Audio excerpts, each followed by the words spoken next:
కార్మికుల పోరాటానికి steel plant యాజమాన్యం దిగి వచ్చింది. తొలగించిన కాంట్రాక్ట్ కార్మికులను యథావిధిగా కొనసాగించాలని నిర్ణయం తీసుకుంది. కార్మిక సంఘాల నేతల సమక్షంలో యాజమాన్యం ఎందుకు అంగీకరించింది? దీనికి సంబంధించి నోటీసును విడుదల చేశారు రీజనల్ లేబర్ కమిషనర్. ఇదే అంశంపై పూర్తి సమాచారం అందిస్తారు మా correspondent Anil. Thank you Anusri. 2 రోజుల క్రితం స్టీల్ ప్లాంట్ కాంట్రాక్ట్ కార్మికులు 4200 మందిని తొలగిస్తూ యాజమాన్యం నిర్ణయం తీసుకుంది. దీనిపై కాంట్రాక్ట్ కార్మికులతో పాటు ఉక్కు పరిరక్షణ పోరాట కమిటీ ఆధ్వర్యంలో పెద్ద ఎత్తున కార్మిక సంఘాలు నిరసనకు దిగాయి. గడిచినటువంటి 2 రోజులుగా పెద్ద ఎత్తున ఉద్యమం చేస్తున్నటువంటి పరిస్థితి. ఈరోజు ఉదయం నుంచి కూడా ఉద్యమాన్ని ఉధృతం చేశారు, రాస్తారోకో కూడా నిర్వహించారు. ఎట్టకేలకు యాజమాన్యం కొద్దిసేపటి క్రితమే దిగి వచ్చింది.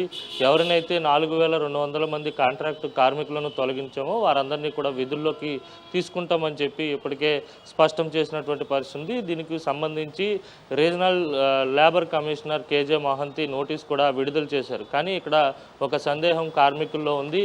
నెల రోజులకు పాస్ ఇస్తారా, లేకపోతే గతం మాదిరిగానే 3 నెలలకు గేట్ పాస్ ఇస్తారా అనేది ఇంకా కొంత అనుమానం వ్యక్తం చేస్తున్నారు కార్మిక సంఘాల నేతలతో పాటు కాంట్రాక్ట్ కార్మికులు కూడా.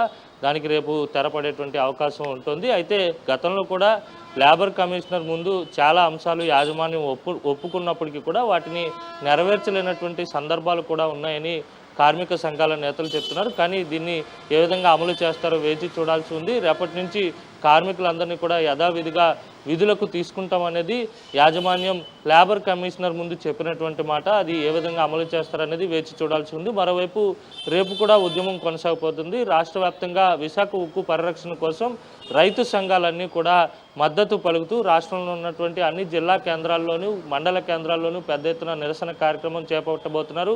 కాంట్రాక్టు కార్మికుల సమస్య పరిష్కారం అయినప్పటికీ కూడా రెగ్యులర్ ఎంప్లాయీస్ ఎవరైతే ఉంటారో, కార్మికులు ఎవరైతే ఉంటారో వారంతా కూడా ఇంకా ఉద్యమాన్ని కొనసాగిస్తున్నారు. రేపటి నుంచి వారి ఉద్యమాన్ని కూడా ఉధృతం చేసేందుకు ముందుకు వెళ్ళబోతున్నారు.